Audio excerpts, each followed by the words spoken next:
तो मेरी इस प्रेस कॉन्फ्रेंस को देखने वालों से गुजारिश रहेगी कि एक तो आपके मित्र अगर भाजपा के सपोर्टर हैं या सपोर्टर रहे हैं तो उनको इस प्रेस कॉन्फ्रेंस की क्लिपिंग व्हाट्सएप के माध्यम से ज़रूर भेजिए, फेसबुक के माध्यम से ज़रूर भेजिए।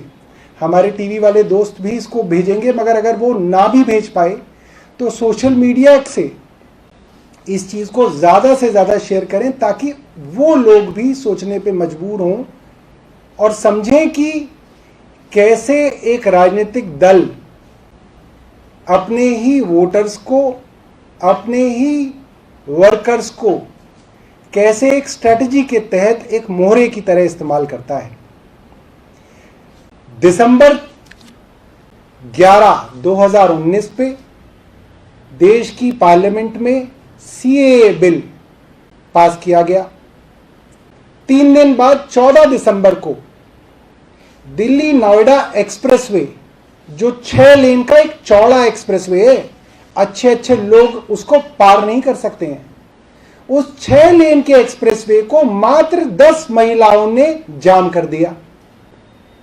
और जाम भी ऐसा कर दिया कि 101 दिन तक दिल्ली नोएडा एक्सप्रेसवे की आवाजाही बिल्कुल बंद रही। जाम मात्र एक सड़क जीडी बिरला रोड को किया गया था, मगर दिल्ली पुलिस ने उनकी मदद करते हुए आसपास की भी सारी रोड्स जो दिल्ली नोएडा के बीच में थी उन सबको खुद अपनी मर्जी से बैरिकेड करके उनके रास्तों को रोक दिया। इस तरीके के प्रोटेस्ट दिल्ली के अंदर मुझे लगता है कि दिन में सैकड़ों होते रहे हैं। कोई बिजली के लिए करता है, कोई पानी के लिए करता है, कोई नौकरी के लिए करता है, कोई तनख्वाह के लिए करता है, कोई कूड़े के लिए करता है। विकलांग लोग अपने प्रोटेस्ट करते हैं, डॉक्टर्स प्रोटेस्ट करते हैं, किसान प्रोटेस्ट करते हैं, हजारों लाखों की संख्या में प्रोटेस्ट करते हैं। मगर मुझे नहीं याद कि एक दिन से ज्यादा प्रोटेस्ट किसी का दिल्ली पुलिस ने टिकने दिया हो। मगर ये प्रोटेस्ट 101 दिन, 3 महीने से ज्यादा ये प्रोटेस्ट चलता रहा। और ये ऐसा प्रोटेस्ट नहीं था कि कुछ लोग आए और यहां पे जम के बैठ गए। इसमें बाकायदा ड्यूटी लगती थी। लोग आते थे, सुबह से शाम तक बैठते थे, फिर घर जाते थे, खाना वाना खा के अगले दिन आते थे, फिर बैठते थे। कुछ लोग रात को बैठते थे। हमने भी प्रोटेस्ट किए राजनीतिक तौर पे। हम अगर आज जंतर मंतर का आह्वान कर दें तो दिल्ली पुलिस जंतर मंतर जाने वाली सारी रोड्स को जाम कर देगी, वहां के मेट्रो स्टेशन को बंद कर देगी ताकि हम लोग वहां ना पहुंच सके। मगर ये आवाजाही 3 महीने तक चलती रही, दिल्ली पुलिस इसको कराती रही, उन्हें इसको रोकने में कोई दिलचस्पी नहीं थी। हम ये बात हमेशा कहते रहे कि दिल्ली पुलिस जिस दिन चाहेगी, केंद्र सरकार जिस दिन दिल्ली पुलिस को कह देगी ये प्रोटेस्ट हटाओ, वो प्रोटेस्ट हट जाएगा। मगर दिल्ली पुलिस को इस प्रोटेस्ट को रोकने में कोई इंटरेस्ट नहीं था। पुलिस ने कभी लोगों को रोका नहीं, टेंट्स लगाए गए, पुलिस ने उनको रोका नहीं। करीब 1 लाख व्हीकल्स रोज परेशान होते थे, दिन भर व्हाट्सएप पे आता था, पुलिस ने कुछ नहीं किया। अब हम लोग क्योंकि राजनीति के अंदर हैं और जो लोग राजनीति में नहीं भी होंगे वो ये बात जानते हैं कि अगर किसी का मर्डर हो गया तो पुलिस कहती है कि भाई इस मर्डर से सबसे ज्यादा फायदा किसका है वो बताओ, सबसे पहले तहकीकात उससे शुरू करेंगे, क्योंकि मर्डर हुआ है तो फायदा किसी का हुआ होगा, वो कौन है। मैं आप लोगों से जानना चाहता हूं, जो लोग इस प्रेस कॉन्फ्रेंस को सुने वो अपने मन में सोचें इस बात को, शाहीन बाग के पूरे मामले से किसको सबसे ज्यादा राजनीतिक लाभ हुआ?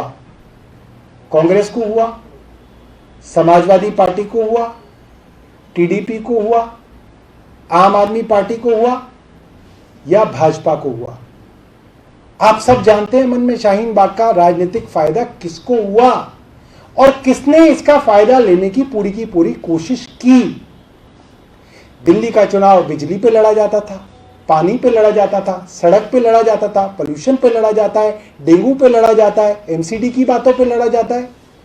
मगर इस बार दिल्ली का चुनाव जो भाजपा ने लड़ा वो इन मामलों पे नहीं लड़ा, उन्होंने ये चुनाव लड़ा शाहीन बाग के ऊपर। और ये जो चुनाव की स्ट्रैटेजी होती है, ये कोई ऐसे ही नहीं कि कोई प्रवेश वर्मा नाम का आदमी इस स्ट्रैटेजी को बना ले या कोई अनुराग ठाकुर इसका फैसला कर लेगा। ये बाकायदा बैठ के हाई लेवल पे स्ट्रैटेजीज बनाई जाती है कि इस चुनाव की रणनीति क्या रहेगी, इसका युद्ध कौशल क्या रहेगा, इसकी कपट नीति क्या रहेगी। और ये बाकायदा बनाया गया कि दिल्ली का चुनाव भाजपा शाहीन बाग के ऊपर लड़ेगी, और ये पूरा का पूरा स्क्रिप्ट किया गया। कौन क्या बोलेगा, कौन किसको गाली देगा, कौन किससे बदतमीजी करेगा, फिर अगला कौन आदमी बदतमीजी करेगा, फिर क्या कहा जाएगा, ये पूरी की पूरी स्क्रिप्ट तैयार हुई। और उस स्क्रिप्ट के कुछ छोटे मोटे पात्रों के बारे में मैं बता दूं। 28 जनवरी को प्रवेश वर्मा ने कहा कि जैसे कश्मीर के अंदर मां बहनों का बलात्कार किया जा रहा है, वही लोग अब दिल्ली में आपकी मां बहनों का बलात्कार करेंगे, ये प्रवेश वर्मा ने कहा। 2 फरवरी को कपिल नाम का एक लड़का शाहीन बाग की फायरिंग करता है और कोशिश करता है कि वहां पे दंगा भड़के। 4 फरवरी को अनुराग ठाकुर कहते हैं देश के गद्दारों को गोली मारो सालों को। और देश के गृह मंत्री अमित शाह जी, योगी आदित्यनाथ लगातार शाहीन बाग के नाम पर वोट मांगते रहे। इसकी वीडियोस हम आपको दिखाएंगे। अमित शाह कहते रहे कि जब आप इस ईवीएम पे कमल का बटन दबाएंगे तो बटन यहां ईवीएम में दबेगा और करंट वहां शाहीन बाग में लगेगा। हम समझ नहीं पाते थे कि ये बटन शाहीन बाग से कैसे जुड़ा हुआ है। अब पता चला भाजपा ने नीचे से तार जोड़े हुए थे, कमल निशान का तार शाहीन बाग से जुड़ा हुआ था। अमित शाह जी बताते थे, हमें समझ में नहीं आता था। तो ये पूरी की पूरी जो स्ट्रैटेजी थी शाहीन बाग के ऊपर खड़ी की गई।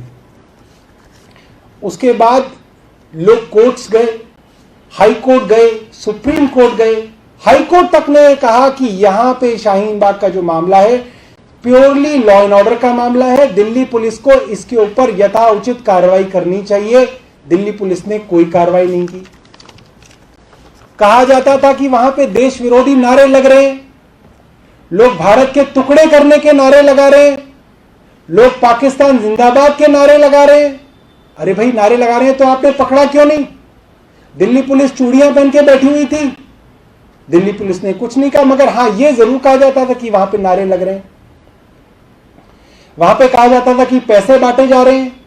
पैसे बांटे जा रहे हैं तो पुलिस क्या कर रही है, भाजपा की केंद्र सरकार क्या कर रही है, उस पर भी कुछ नहीं किया गया। और अंततः जो इस पूरी की पूरी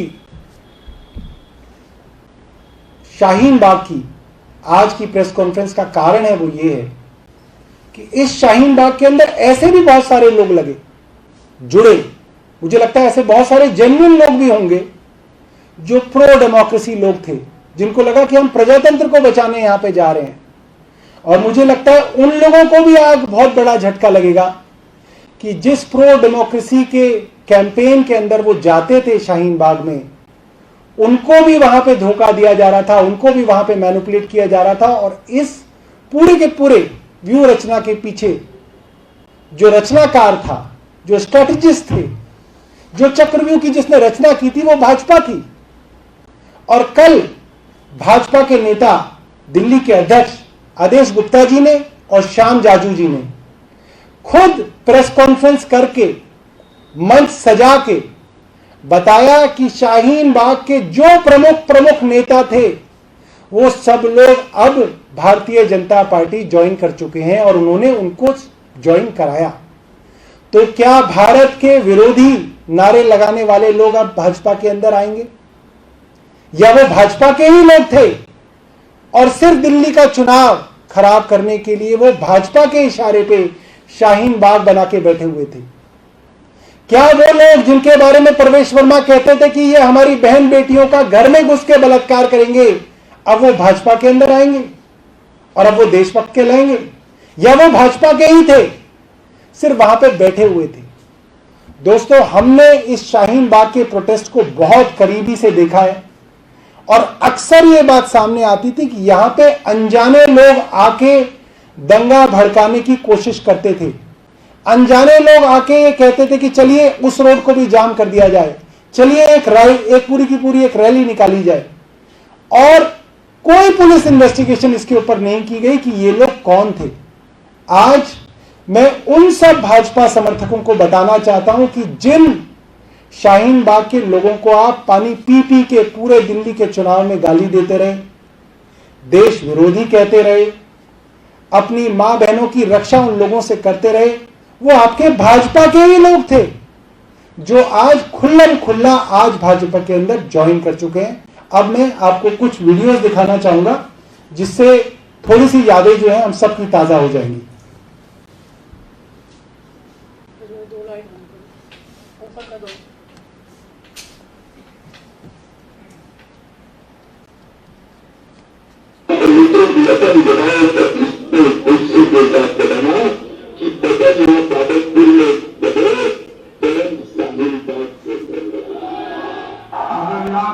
कमल के निशान पर बटन जरूर दबाना, मगर गुस्से के साथ दबाना कि बटन कृष्णा नगर में दबे।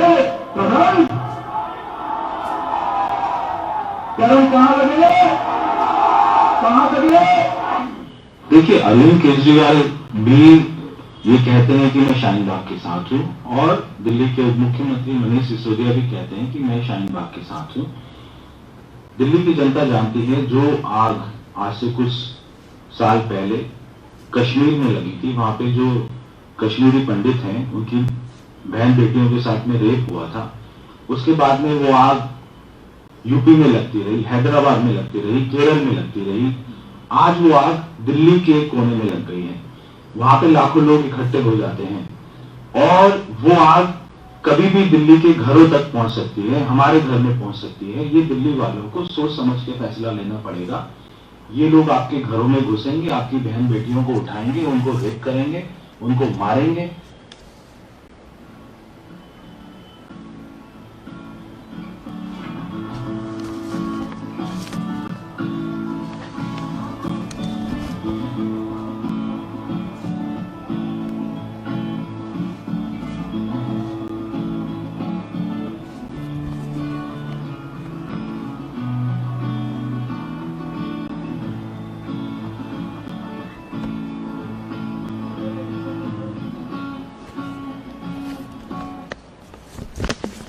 दोस्तों, अब आपने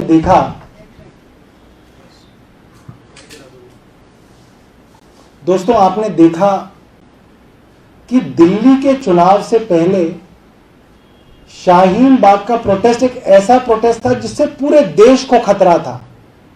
ऐसा लग रहा था कि अगर दिल्ली के अंदर भाजपा ना जीती तो पूरे देश के अंदर शाहीन बाग वाले प्रोटेस्ट किए जाएंगे, और अगर भाजपा जीती तभी ये शाहीन बाग का प्रोटेस्ट खत्म किया जाएगा। और वो भाजपा के द्वारा प्रायोजित लोग बार बार कहते थे कि जब तक सीए का कानून वापस नहीं लिया जाएगा तब तक हम शाहीन बाग से नहीं उठेंगे। भाजपा बुरी तरह चुनाव हारी। कुछ सीटें जो भाजपा जीती नॉर्थ ईस्ट दिल्ली के अंदर, वो भी सिर्फ वो राज्य जगह हैं, वो भी वो क्षेत्र हैं जहां पे शाहीन बाग और उसकी तरीके के प्रोटेस्ट की वजह से उन्होंने हिंदुओं और मुस्लिमों के बीच में बड़ी खाई पैदा की।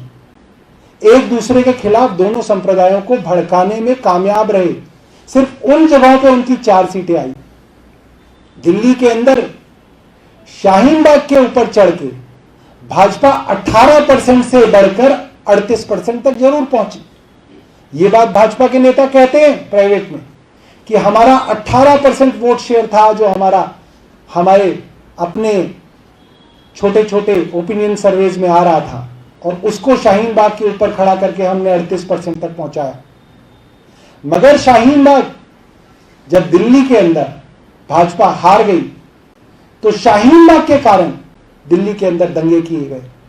शाहीन बाग और उस तरीके के प्रोटेस्ट का हवाला देके दिल्ली के अंदर दंगे कराए गए, जिसके अंदर 53 लोग मरे, 53 लोग मारे गए, हजारों करोड़ रुपए की प्रॉपर्टी खराब हुई। और 24 मार्च को सीए वापस नहीं हुआ, भाजपा चुनाव नहीं जीती, और वो प्रोटेस्ट अपने आप खत्म हो गया, वो अपने आप न्यूट्रलाइज हो गया। सीए वापस नहीं आया, भाजपा चुनाव नहीं जीती, क्योंकि भाजपा का जो पूरा का पूरा एजेंडा था, जो उस शाहीन बाग से उनको चाहिए था, वो उन्होंने जब तक उन्हें मिला उन्होंने उसको रखा, और जब उनको मिलना खत्म हुआ तो वो वापस अब बीजेपी के अंदर ज्वाइन कर दी। बहुत बहुत धन्यवाद। इस मामले को लेकर आप क्या कोई शिकायत आपको लग रहा है कि कानूनी तौर पे कुछ